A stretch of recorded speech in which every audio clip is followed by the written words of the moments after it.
Cool. All right, Eric, we are live for the people. Sweet. How you doing, brother? I'm great. How are you? I heard you were at Summit Point this past weekend. Dude, it was a blast. Bill Scott Racing BSR. We got to do a whole another show on that. It's they had I bet you I really drove over 400 different apex curbings in Crown Vics. It was super cool. You ever thought about driving a Crown Vic on a track and being able to go 4 off and then go somewhere else and be shot at? And I'll tell you about that later. Super cool. Nuts. We got to circle Bombs back to and that. guns and cars. You can't just drop that phrase out there and walk away. It's such a long story. We'll do it another time. You know really what cool. I did over the weekend, not related to driving or data at all. And I'll send you a link to this. Neil Peart, Rush, drummer. Duh. Some awesome breakdowns. There's a guy out on the local radio show in LA that does like a musical breakdown that covers why songs were so great. It's awesome. And listening to someone that hones their craft that well just gets my gears turning about racing stuff. Cause I'm going like, I want to have that same perfectionist, like exquisite, artful ability with driving.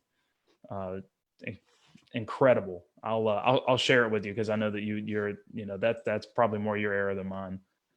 Oh, in a good way. I was made for the 80s, I think. I'll this is the last thing I'll say, then we'll get going here. But my good friend Rob first. Rob, if you're listening, you're watching this, it's all about you. Rob was a drummer when he was 16, and he had a big old super set in his room, and we used to get into the bars. Then the age was 21 because of him, and I'd be like the roadie, little 16-year-old sitting in the back behind the speaker, all scared. And anyway, but he could play Rush like a bitches. Wow. Anyway, that's some of the most complicated music that exists. Yep. Let's get going. Let's get going here, brother. Well, welcome everybody. Thanks for joining us. I already seen some people dropping some comments in, so don't hesitate to ask us questions. As always, I'm Andrew Rains. We're joined by the lovely Eric Meyer, and we are here to discuss data and how to go faster. And first, we're going to cover some Lap Timer Plus related stuff and show you guys how some of the new features work. But if you're watching, please like the video, hit the wow face, share this to your personal page or share it to a page that you manage. Help us get this in front of people that are looking to learn more about how to use their data. Because we want to make sure that people have access to this educational content. And we're doing a lot more stuff like this coming up here pretty soon, aren't we, Eric? Tons and tons. We're going to get into, did a lot of beginner training, introduction training, lat G, long G, speed trace. Now it's time to start helping folks jump into it. Can't keep just showing people, hey, here's what the squigglies are. You got to go into interpretation mode. And after interpretation mode, action mode. That's followed right. by review mode, followed by, okay, what do I do differently? That's right. And just learning how to look at the lines and understand something from them is totally different than making a decision from what you're seeing. Right. That's like understanding the alphabet before you start writing. All right. We're going to start doing some writing. Absolutely. There we go. I loved writing in school, so I'm on board with this program. I'm gonna pop the app screen up on the page, guys, so you can see my iPad Pro screen. Feel free as we're going through this. This is going to be really short overview of Lap Timer Plus. Feel free to ask questions. We'll try to get around to those, and then Eric and I are going to dig into some data from one of the drivers at Apex Pro Supports and a good friend of ours, Devin Hoffman. She was at Cota this past weekend for Super Lap Battle. Very cool event. Talk a little bit about that. And we'll try to round it off with some Daytona International Speedway data to honor our Southern roots, at least for Apex Pro, because the NASCAR race is on TV. So we appreciate you watching us instead of the Daytona 500. Eric, let's start with Lap Timer Plus. And feel free to ask me questions that you have as we go through this, because I know you've got Lap Timer Plus, but you're still relatively new to it, and as we all are. But you'll see this. How do you know if you have it, or how do you know if you have it or not? That's probably the best question. So if you think you've purchased it and you're wondering if you have it or not, click your user profile, Andrew's Apex Pro, and you're looking for this check mark right here, Lap Timer Plus. Check mark, got it. That means that I've paid for the subscription. If for some reason this toggles off, sometimes there's things you can do in iCloud, and you've probably noticed this with other apps. The app might like intermittently not recognize that it's there. That shouldn't happen. The latest update should have repaired that, but follow me right here. I'm going to go back to the home page. I'm going to go to settings. I'm going to tap my username. Jamie's not my real name. That's my mom's name. Love you, Mom. It looks like you. It is me. The emoji's me, but that's my mom's name. Jamie Rains. You're going to go to subscriptions right here. If you tap on that, you guys can all see what I'm spending money on the App Store. So I've got my Apex Pro subscription right here, Lap Timer Plus. It tells me when it expires. If you need to monitor your subscription or cancel it, that's where you do that. So the actual monthly subscription here, the first month is actually free. So if you're tiptoeing around, not knowing if you want to use these features or not, or if you're going to get value out of them, buy the monthly, and then you can go right there into your subscriptions. If you're going, hey, you know what? I don't think these Apex Pro guys know what's going on. I'm going to cancel the subscription. I hope you don't do that. I don't think you will, but let's show them how to use it. Yeah, this is a good feature. I like it a lot. Let's jump in here. So first of all, Eric, what's important to note is Lap Timer Plus is predictive lap timing on the device's screen. So the main way that you're going to interact with this feature is actually while you're on track in the car. And that's going to be able to show you that predictive lap time. So, and we've posted a couple of videos about those. If you guys haven't been following our Facebook posts or the Apex Pro users group, or you're not subscribing to our YouTube channel, I urge you to do all that. There's a ton of really good information about what is predicted lap timing, how is it calculated. So we're not going to talk about the predictive component because that's all happening while you're driving down the track.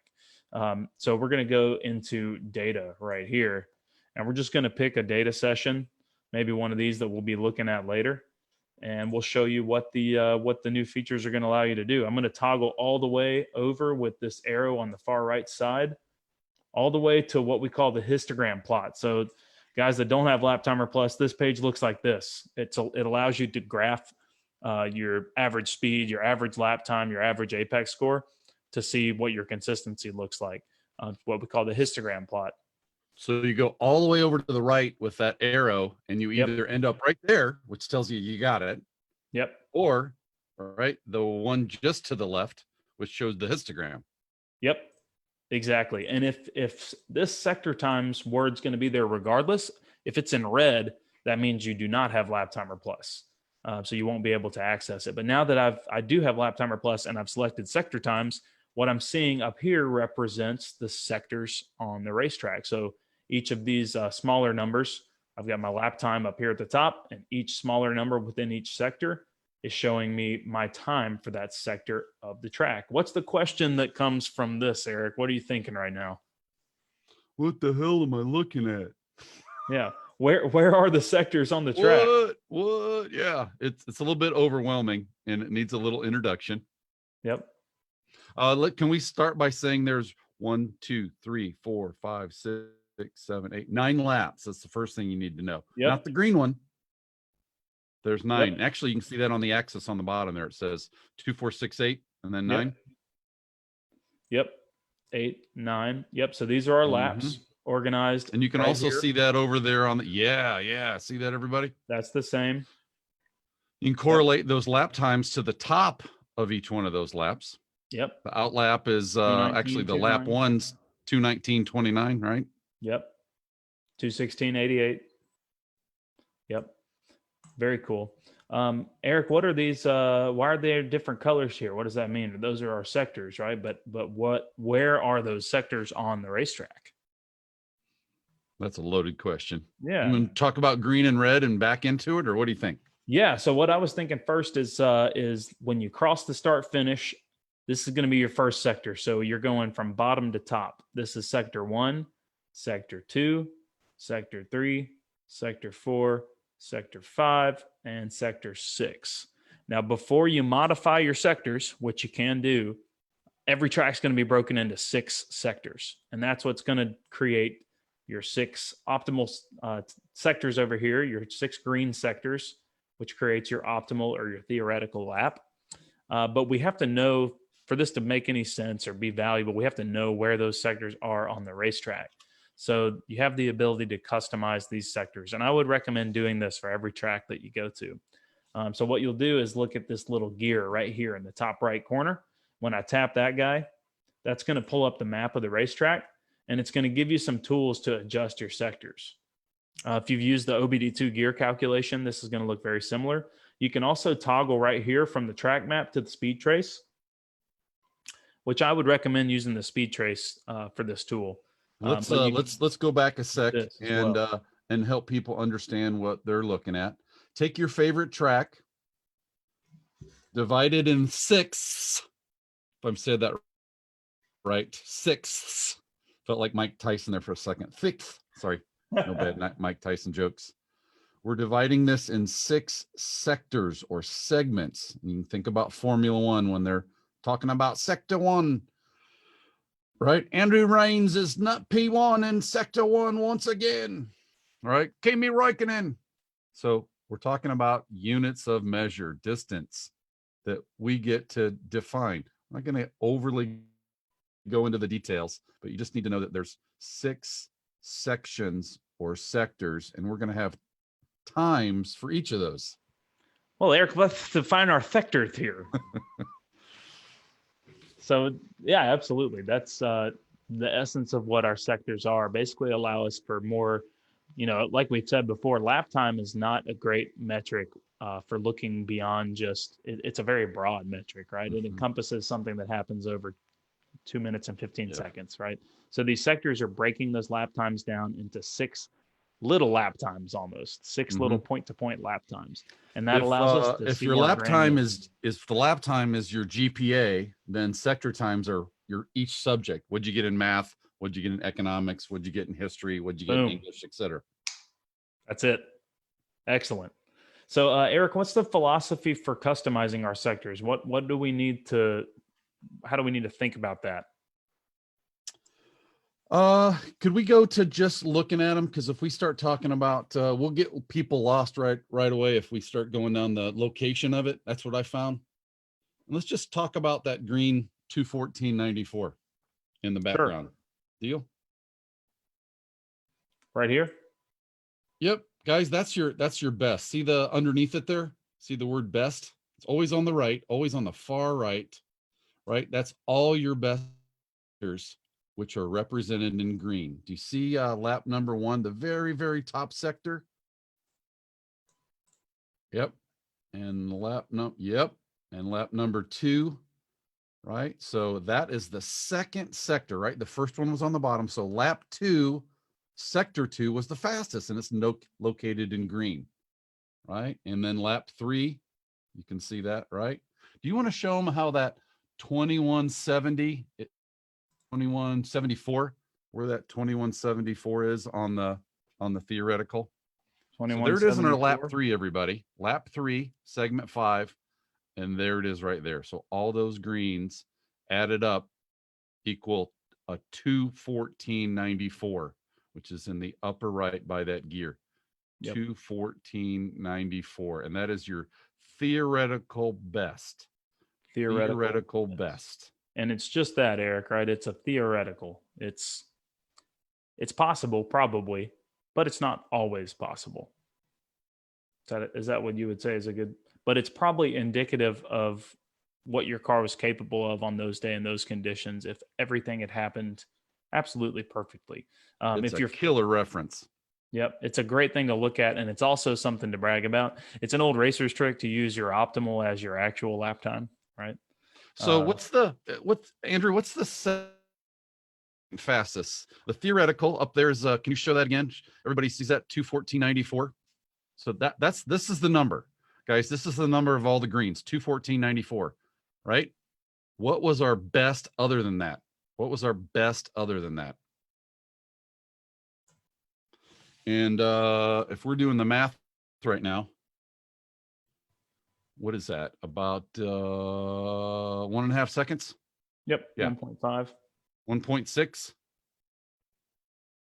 All right. about 1.6.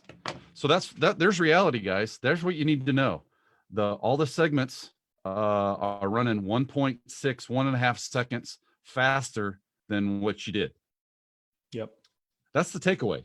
When I see that right there on a 2-minute, 16-second lap, that is 120, 136 seconds. We're talking a second and a half out of 136 seconds. And this is how I do it. And let me rephrase what I just did there. I took any of those lap times, the dark green one, lap 6, 2:16.5, which says apex score is 62%. I figured that out in seconds. It's 2 minutes, which is 120 seconds. I added the 16, 120 plus 16 is 136. And we're talking about a delta of a second and a half on a 136-second lap. If it was a second and a half at Lime Rock, that's a much bigger deal than if it was at Road America, which has a longer lap time. So I'm using that second and a half of what, right? If it was a 20-second lap on a roundy round, a second and a half, we're parking it. If we're driving across the United States, a second and a half is pretty damn good, right? Yep. How do you look at this? That's how I look at it. How do you look at it? Yeah, well, that's the big thing, is the question you're always left asking yourself is, how fast could I have gone? And I think the theoretical really answers that. As you're approaching your theoretical, as the delta between your fastest lap and the theoretical starts to get smaller and that gap is tighter, then you're running more consistent laps overall. So the theoretical is pulling, as you noticed, the sixth sector was actually from the very first flying lap. So it's important to think about, actually, he had a sector, and this is not really normal. He had a sector from every lap, actually, except for this one right here. So what is almost normal is you'll usually see these greens stacked on top of each other on a couple laps in a row. So something Meaning really he had one really good flyer that was a little better. Yep. Something really important to look at is, are those green blocks stacked on top of each other in this area?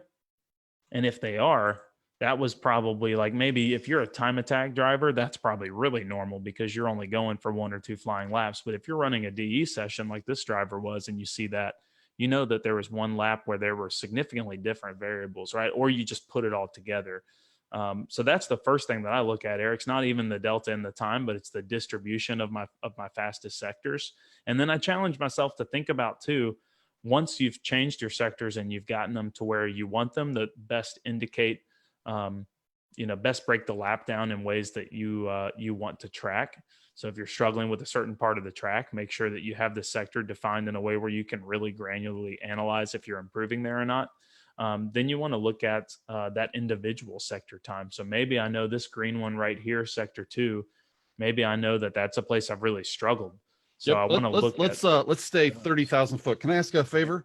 Sure. Let's pull a totally different session.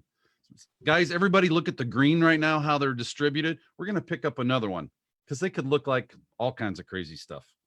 We want to look at some Eric Meyer data, maybe? I don't care. Sure. Anything.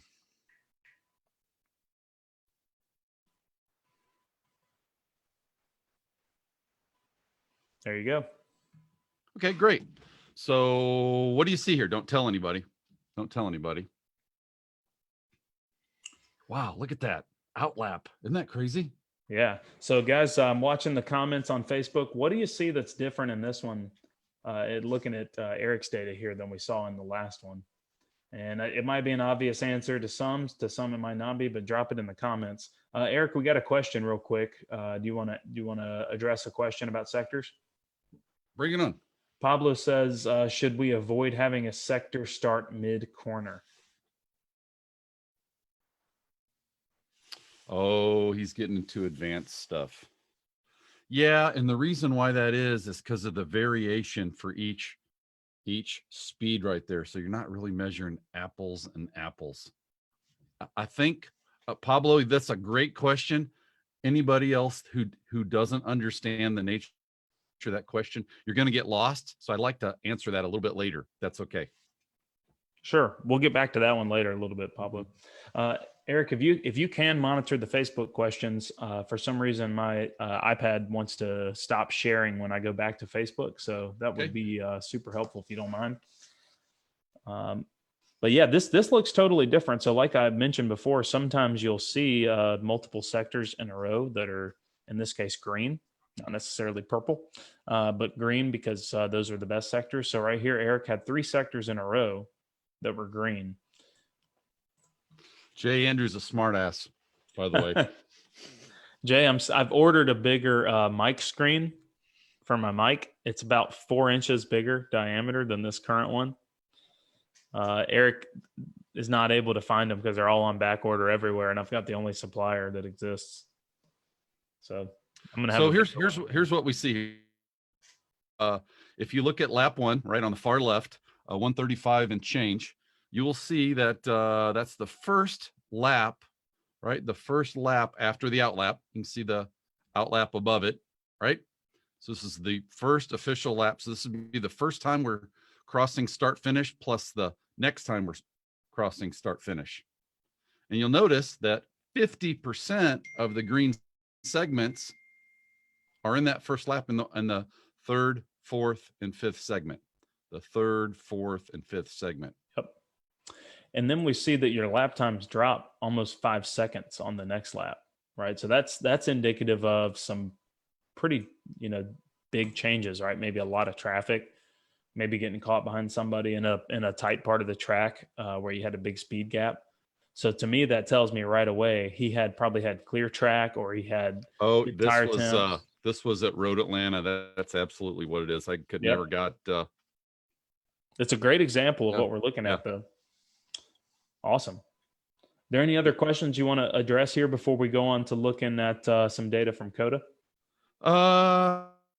Yeah, I want to show people, and if they're going to see their data, and the green's going to be distributed in some crazy way, right? And you're going to have to remember if you had traffic or not, and that depends on a lot of who you run with, right? If you're zinger laps and there's always some old cat in front of you with the brakes on, right? Good luck. It's really hard to use this because you never get a good flyer. So I see the delta between 135 and about 134 is 1 second. And my rule of thumb, folks, is you can go find a half of that second. You can find 50% of that delta. And in this case, the delta is 1.10. You should be able to find half of that. Yep. And honestly, that's pretty much the success rate when you start looking into it. So I would agree with the bigger that number, the better. You want a big, ugly number, because if they all say the same thing, the lap time is everywhere. It's just you're consistently slow, to be honest with you. Yep. I like that rule. You should be able to find 50% of the difference between your best lap and your theoretical. There's your motivation. Right now, I should be going. I need to break into the 34s, mid 34s. Yep. How are we looking on any questions on Facebook relevant to this we need to get to before we move on? Will this work for autocross from John? Yes, sir. Absolutely. It will. Just like it works here. Same exact way to define sectors and look at sectors. What you need to do in an autocross setting to get the most out of this is not to record each individual run and save the data, but allow yourself to record 3 or 4 runs before you actually save the data. So don't start and stop the session in between runs. If you queue up to go, you do a run, you come back through to the finish, you get back in line, you run again, just let the device run and save the data for the whole time. That way you'll get data that looks like this. If you only get 1 lap, then you're not all your sectors are going to be on your best run. I'm going to drill down in a little bit and share something. So let's pretend I'm looking for all the best segments, right? And I want to know the one with the biggest gap, because we know we're like 1.1 seconds off theoretical versus best, right? Yep. Where did that come from? Which one segment did I mess up on? Does that make sense? Man, the first one I looked at was pretty darn close. There's 2. Okay, you want to hear my 2 just from looking at this? Go, baby. And you want to show people, want to point and whatnot? Sure. So I will. So there's the first one that I noticed was looking at this very last sector, which is going to be the very last part of the track. And I looked at the fastest lap sector time right here versus the best sector time. And then I kind of just did a quick glance at the rest of the sectors. And I noticed that you're never closer than 0.3 of a second. So you were 0.3 of a second off of your best in this sector on your fastest lap. So that's a big catching chunk of people time. down the back straight in the braking zone in 10A and following them all the way before you can zip around 12 and zip around them on the inside, right? You're just playing following mode. You're totally in. Yeah. You're stuck behind somebody. I remember this. I remember you talking about this session. Apparently there's groups that aren't as good at giving point buys as NASA Great Lakes is. You're too kind. Here's another one that's pretty distinctive, and that's a 17.6.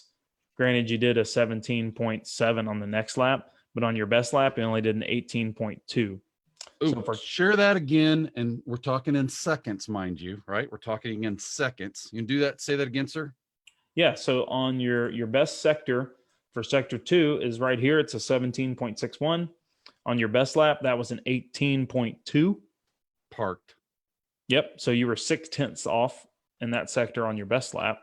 Parked. But you did manage to do it pretty good right here on the 17. The following lap was only a 1/10 off of your best sector in sector 2.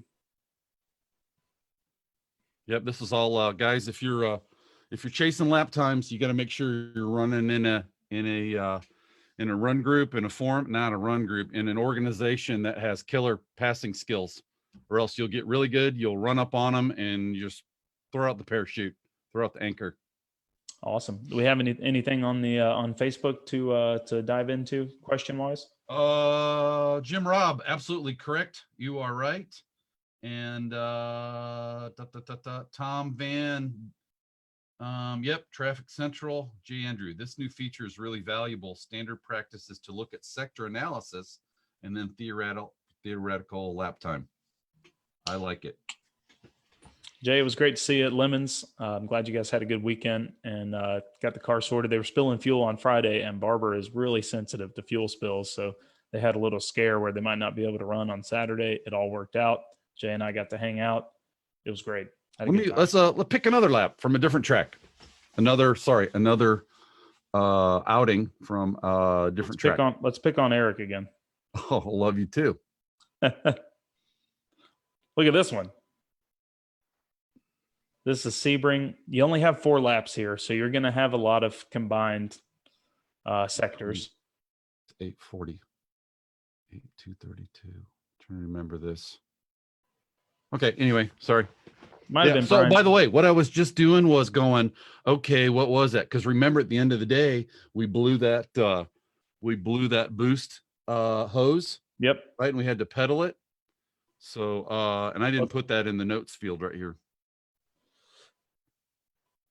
This is Pablo's data from Sebring that he shared with me after I drove his car. So the big thing that stands out to me here is that his best lap is this lap right here, this 2:48.3. But all of his fastest sectors came in the following lap, which had a really slow final sector, which at Sebring is going to be that turn 16 going down the back straightaway, and he probably caught a bunch of traffic and had to stop on the back straightaway, basically going into 17. Came into 17 and somebody's sitting right there, and you're waiting, you're parked. Yep. So there is a lot of traffic analysis that can be done here as well, and we can talk about how to do that in other ways. On his zinger lap, or excuse me, on lap 7, what is that red time on top right there versus right here? Yep. What is that versus the 32.23? Sorry, 32.23. And then the best one, 25.34. Look at that, 7 seconds. It's just getting killed. He probably remembers who it is. Yeah, he can. He knows what their car looks like. He can let us know if that was the case or not. But that's oftentimes what you'll see. So if you often find yourself impeded by traffic, the sector time feature is really going to help you identify. And this can help, like Jay said, as a standard practice, this can help identify which laps you should really focus on as a good reference lap for data in the future. If you're going back to NCM or Mid-Ohio, and you've dug through some sector analysis and you go, oh man, this session was super clean. There was no traffic. My sectors were evenly distributed across the session. That might be a really good piece of criteria to use for a future benchmark lap. So I'm gonna share everybody how I put this in perspective. Everybody does this differently. This is how I do it. I started doing this, I don't know, a dozen years ago. I'm going back to the theoretical. It's 2 minutes 38, and 2 minutes times 60 seconds, right? It's 120 plus 38. 120 plus 38 is 158. When I usually do this, I'll usually grab a pen and pencil, by the way. So that was 238 is 120. Let's see, 120, 121. What did we say? 158, 158 seconds. Is that correct? 158 seconds for, that's 120 plus 38. It's 158. Yep. And then I'm looking at these other two. Looks like that best one was lap 6 at 240. Right? Is that correct? That is about a second and a half. Is that correct? That's a second and a half out of 158. That's not too bad for a DE event. This was at Chin, because there's always generally some traffic, 240, 242, 42. So I'm trying to get the magnitude of what we're talking here in the big picture. And guys, you want a lot. You want a lot. Where's the big hanging fruit here if we're looking? In other words, in our zinger lap, right? Our zinger lap, which was the lap 6 at 240. Where was it at? And by the way, what do those colors mean? So the colors other than green and red are just to make sure that you can, just to distinguish the sectors so they're not the same color. So blue and purple don't mean anything, but green means fastest, red means the slowest. So you asked where the low hanging fruit is, which sector is it in? He was 4/10 off in this sector 1, 2, 3, 4 to his best. He was also 4/10. That's 4 out of 1.5 seconds, guys. Right? That's 4 out of 1.5 seconds. Yep. Right. Half second off on this sector compared to his best. So that's 9 tenths right there. That's 9 out of 1.5. We found 9 out of 1.5. In just 2 sectors. 2 left. Eric, let's move on to Devin's data from Cota real quick, if that's okay with you. So what we're going to do here, and the reason we wanted to cover that first is because we might use a little bit of that. Pablo says that was a Haggerty event. Gotcha. And it was an M3 sliding too much. All right. So what I'm looking at right here, and I'm just going to go through this whole process to show everybody and reinforce this. So I'm looking at my email inbox here, so you guys can see who I've been talking to. It's probably a lot of people watching this. I tapped the email and I opened it up, and this is some data that Eric sent me from Devin Hoffman, and this is the apex.data file right here, apex data file. So when I tap that, this looks familiar if you've done this before. The screen's going to pop up. What's important to know here is you want to see the file size before you can actually do anything with the file. So when you first open this, it's just going to say Circuit of the Americas.apex data, and it's going to sit there for a second. You're going to have to let it sit for probably 5 to 6 seconds before the file size appears down here, something in megabytes usually. And then what you can do is click the export button in the top right corner. It's pretty much the only other option on the screen. You're going to tap that guy. And then right here, you're going to copy the Apex Pro app. And that's going to import it into your app. So basically, tap the file, wait for it to load, tap export, tap Apex Pro app. 3 steps. That make sense, Eric? Yep. Send it to anybody. I just emailed this to you. That's how I shared it. If we were next to each other, I would have airdropped it, right? Yep. I can even airdrop this file without importing it into my app. I could airdrop it right here, right? Without putting it into my app, I could airdrop it to somebody else within airdrop range. I could also save it to the Files app immediately so that I could pull it up that way in the future.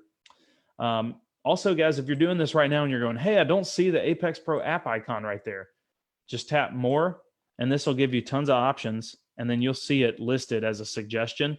You'll probably have a much longer list of apps. I only have like 3 or 4 apps on this device. Cool. Let's go into that real quick. And Eric, I'm on the kind of a tight time frame. I hate to rush things along. No, you're fine. It's a little introduction, right? We'll go right into Devin's data right here. Devin drives a Subaru STI, and she recently had a bunch of upgrades done to the car. It's got a new motor in it. Did some new suspension, I believe, last year, and she was competing at Super Lap Battle with which is a global First time, and her first time at Cota. She Yep. offered that as well. First And time there at was Cota. a new car sorting out issues. Those aren't excuses; those are realities. She would have said, "Oh, I was driving. I was using my favorite sneakers, and I was driving in my favorite jeans." That's a heck of a lot different than, "Hey, wow, I was breaking in these new church shoes. Right? They were hurting my feet."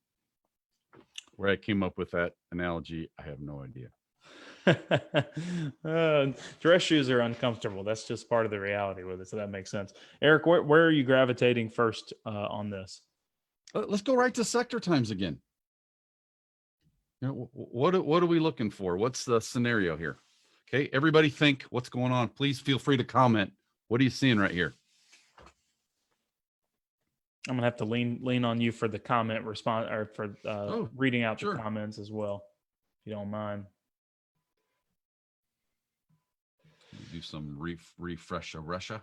So we have lap 1 through lap 6. So that's 1 through 6 here. First sector, it's going to be down at the bottom. Second sector, third sector, fourth sector, fifth sector, sixth sector. Eric, I did see a comment from Ryan about how to determine compromise between sectors. That's a little bit more of a meaty conversation, but it's something we should definitely address. Ryan doesn't know crap. Just kidding, Ryan. He's listening here. Ryan, that has a lot to do. That has a lot to do with where you define your sectors, and we didn't go into too much detail about that. But Eric put it very succinctly for me. Eric, what'd you say? Where do you set your sectors before you hit the brakes in any hard braking zone? So if you define your sectors right, your theoretical should be very accurate to what you can actually do, and define your sectors. Usually right before the peak of the speed trace, right before the top of VMAX, right before you're braking, preferably in a hard brake zone. So turn 1 mid-Ohio, not a great place, right before the keyhole, right before turn 6. Hopefully you get the idea. Sorry. John Reuter, apologize if I'm getting your last name. He says, getting familiar with car and track. Absolutely. And I can't tell that by looking at the data so much as and having a conversation with her. Jay Andrews says theoretical pretty darn close to the 5th lap. It is. And that's really important because there usually means there's time across the whole board.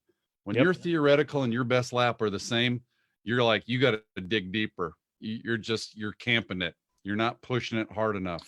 You need to go out and just push it a little bit harder everywhere. Yep. That's an important thing to call out. It's 7/10 of a difference there. And look at all those apex scores as well. 72, 71, 71, 73, and knowing how it's calculated. Yep. I'm gonna go bust something. I think that's a relatively lower apex score for what we should see at Cota, because there's so many corners at Cota. There are a couple of long straightaways that are going to knock the apex score down, but I believe it's a 75. That's what we're kind of looking for Cota. I'm looking at the tops of these, the tops of the brake initiation at 2,800 feet. Yep, at 3,800 feet. Right. I do see some good tail. Yep. Guys, so this is one of the things that you're looking on your own. What's the shape of your own stuff? Yep. Right? Are you attacking the brake pedal? Rains uses this all the time. Are you attacking it? The very first corner looks like more of an attack, right? It goes up. It's that sawtooth shape, sawtooth, way more than the others, which indicates what? Indicates that we're, are you asking me or are we asking the crowd? Sure. Yes. What is a sawtooth on the speed trace? Sawtooth. That's something we talk about down here in Alabama. Sawtooth's going to be your aggressive top of the speed trace, an inverted V. You draw it on there on one of those? I can. Let me get some colors right for the sawtooth. I'm going to do a sawtooth down here in the bottom left. Sawtooth is going to look like this. As opposed to a more roundy. Guys, we're talking about the shapes.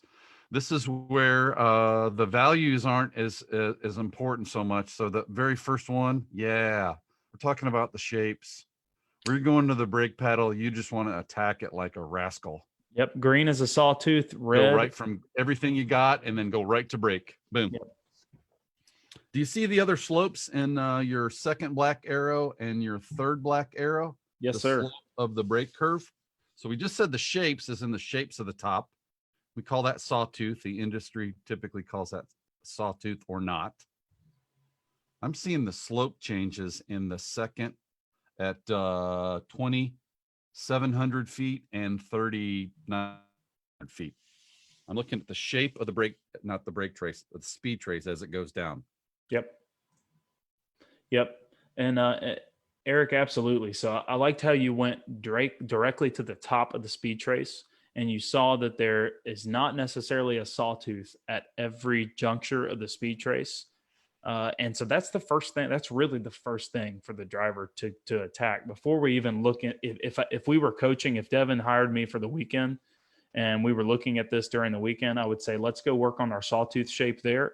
I might not say it exactly like that, but I would explain what that means. Okay, we're going to transition wide open throttle to braking, even if we have to do it a little early, and we're going to be a little more assertive with it.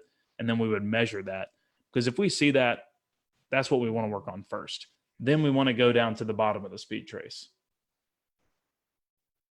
You want to show the at 2,700 and 3,900 halfway into the braking process where that bends over? Right here? Yes. This is hard to see, gang. You are looking for that. And when you compare it to the T1 at 800 feet, that is pretty linear, right? It's pretty straight. But do you see the what do we call that? Humpback? Yeah. That's I think that's usually evidenced by learning a new track and having kind of an ambiguous brake zone. Devin also went up, correct me if I'm wrong, Devin, but like over 200 horsepower, 150 horsepower. So the car's a lot faster. So her whole world has just changed as far as braking tendencies. So the reason we see that bump in the decel on the speed trace is probably because she's easing into the brake pedal a little too easily. She's not being assertive enough, but then she's squeezing hard. Car's decelerating at a really fast rate, but then she's starting to release, where you see these red arrows, not the very last one, but these two red arrows is where brake pressure is starting to relieve a little bit, starting to come back up off the floor. And that's a lot of times because on a new track, new car, she's going, oh, now I've braked too much. I need to start letting up, right? And so our Wendy, we've got some Summit Point data. I believe I do. I'll send it over to Andrew if we have time. If not, we'll do a whole thing on Summit Point. And yeah, Eric I'm Penn running. said, I'm running pretty close on time. Should I be ABSing or nah? Boy, that's different. That's a unique question per Who's car. that from? Eric Penn. Eric, it depends on the situation and it depends on what your goals are, but a little bit ABS is not bad.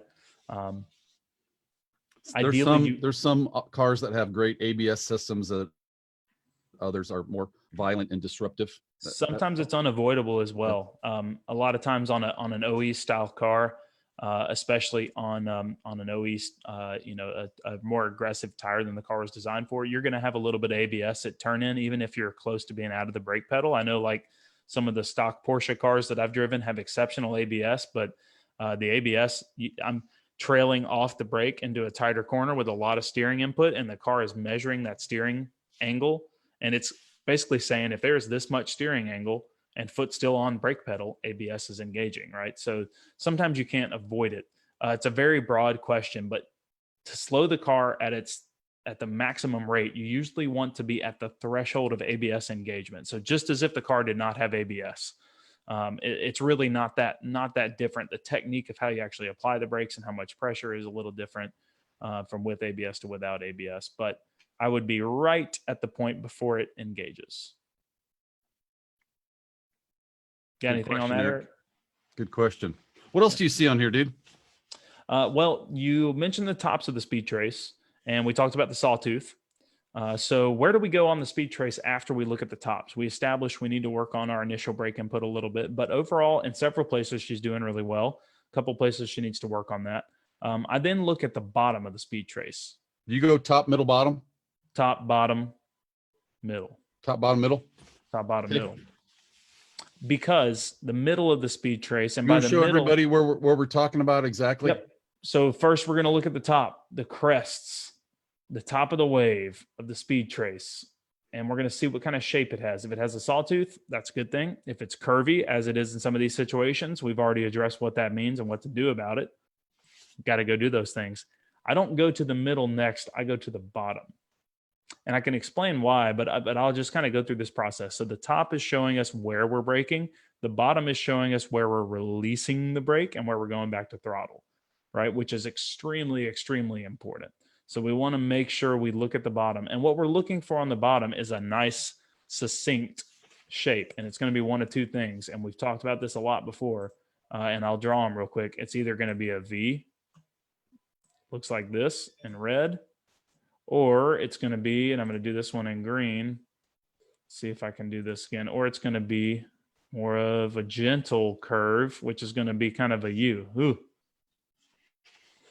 And let's stop. And will you put that one back up there for a second? Yeah. This is important to know. If you don't know what this means, you really need to make the leap and the jump and think about what this is. This is the V is a 1 point where the car literally sort of parks. And if you've ever heard of the concept of like diamonding, or typically on slow corners, the V is much more prevalent than on faster corners. Think about your home track right now where you're barely brushing the brakes. Think of a really fast corner where you're barely brushing the brakes. Barely brushing the brakes. That would be a green shape, a desired shape. Any place on a track that is like a second gear, which there's hardly, but there are some tracks that be pulling second gear. That's going to typically look like a V because you're parking it, you're slowing, and you're accelerating hard out. So Eric, what I did here, red arrows are going to indicate corners where we should see V's. Green arrows are going to indicate corners where we should see more of a U shape. And like you said, it takes track knowledge and it takes some critical thinking to understand why we want to see either of those shapes. And that comes down to something that we might talk about further on called the apex throttle rule. But for now, the big thing that I see here, Eric, is in turn one and also right here, which I believe this is going to be turn 11 at Cota, are the bottom of the speed trace. It doesn't look like, it looks more like a U than a V, I would say. You want to jump out of sector times and just go to that lap so we can blow it up? That's sure. So we're looking at this turn right here. That's turn one. And the same shape we're seeing back here, and that's turn 11. So two tight corners. And what I see is the bottom of the speed trace kind of flattening for just a tick and then accelerating back up. And that term right there is hockey stick. Right there in turn one. Do you see how it comes down and bends just a little bit? Ross Bentley speaks a lot to that. It's got a tiny little foot, just a little. Actually, I saw another lap on here where it was better. And earlier when I was looking, it's not this lap 5. By the way, we want to look at a couple laps. Peter Krause will tell you, don't get stuck in looking at one lap and saying, oh, that's what I'm doing. You're looking at several. Yep, absolutely. And Eric, what I'm actually seeing on this lap, so a hockey stick is usually something that's going to indicate trail braking. This particular lap, at this point on the track, oops, I got my the wrong thing here. This driver, and this is just on one lap. I'm going to check multiple laps before I make any assumptions about what's going on. But this driver right here, I don't know if that arrow might not work either. That 0.33 is positive 0.33 long G because I've got long G selected. That point is well before the apex of the corner. This driver's on the throttle too soon. So this driver's actually on the throttle right here. even though the speed trace is actually still decreasing, the driver is on the throttle. The weight's transitioned to the back a little too early. And that's what's creating too much of a hockey stick, in my opinion, in this corner. So, Devin, if you're watching here, at this point, you're trying to accelerate. Then, as you move through the corner, at this point, you're still accelerating about 0.3. All right, you go to 0.3, back down to 0.2. So you're kind of hesitating on the throttle. What I would do right here is just wait to apply the throttle and try to only apply the throttle when you can get the full throttle. See how many G this car will pull Oh my there? gosh, that thing's a rocket. All-wheel drive, a lot of horsepower. So 0.7 G coming It's out massive. of the corner. Yep.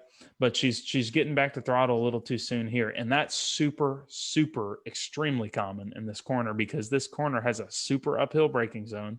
Yep. Very uphill braking zone. And it's easy to slow it down a little too much. And it's also easy to barrel in with way too much speed. So this is probably 9 out of 10 drivers would have this exact same tendency. Keep the icons right there. Pick another lap. A little bit better on this one. Can you toggle back and forth a little bit and let everybody see that? I'm looking at the speed trace right here. Yep. And Eric, did you know what color the crosshairs? Did you notice something about the crosshairs now? I'm not going to tell. That's an Eric Meyer requested feature.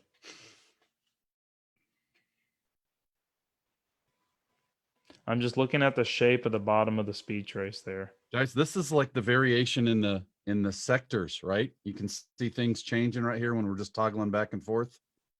I like this lap. I like lap 4. Look at that nice V shape right there. Even though her minimum speed's a lot slower, she gets on the throttle a lot sooner, a lot more confidently, and accelerates out of the corner without hesitating. This lap, she carries in more entry speed, and she's back on the throttle a little too soon, trying to accelerate, but she's never quite as slow as the other lap, which is part of the reason that she had to kind of hesitate on the throttle. How do you determine? God, this is right. Goes right into the apex throttle rule. How much time we got? I need to go as soon as I can. My wife is at a restaurant waiting for me. I think we're wrapping this up then. Yeah. So the apex throttle rule, Eric. Let's fry that fish real quick, and then we'll get out of here. Dude, no, we can't. It's too important. It's going to so take you way too you long. want to do the apex? What are you doing this time next week? I think we might already be doing one of these. You want to talk about the apex throttle rule? Yeah, we need to show more. Send your data in. Send it. Email it to myself or email it to Mr. Rains, and we'll use it as sample stuff as we do this year. Awesome. So we'll stop sharing for now and wrap things up really quickly. Eric, do you have anything to add that we need to promote that is going on? Dude, there's like 130 people in Indy this weekend. It's going to be stellar. I'll have a full report. You and I, Rains. Let's do a live. Boom. Let's do this. Want to do a live effort on Saturday or Sunday? Sure, absolutely. While we're in Instructor Summit. Guy, I'll put a link to the event here for those people that don't know what's going on, but I can't jump into it. There's a bunch of neat stuff. Yeah, absolutely. We'll see you at the summit, Ryan. See most of you on here probably. Yeah, it's going to be a lot of fun. I'm dropping in a link to a general Q&A webinar. So folks, if you like what you're seeing on here, maybe this is maybe you just bought an Apex Pro and you're going, hey, I want to know what the features are. If you need more product related questions or, hey, I'm going to send Andrew an email, but it's going to take me looking at the app to really understand it. The webinar that I just dropped the link to in the comments is for you. That's for folks that just bought an Apex Pro or are more interested in learning about new features, whether that's Lap Timer Plus, OBD2, or just the standard features in the app. That's going to be your time to shine as a customer. Hop on. If you've recently... We're going to really drill down on stuff there. We're going to get into some nitty gritty. That's right. If you've bought an Apex Pro from us directly in the last couple of months, I sent you a Google Calendar invitation. Your dealers will be aware of it as well.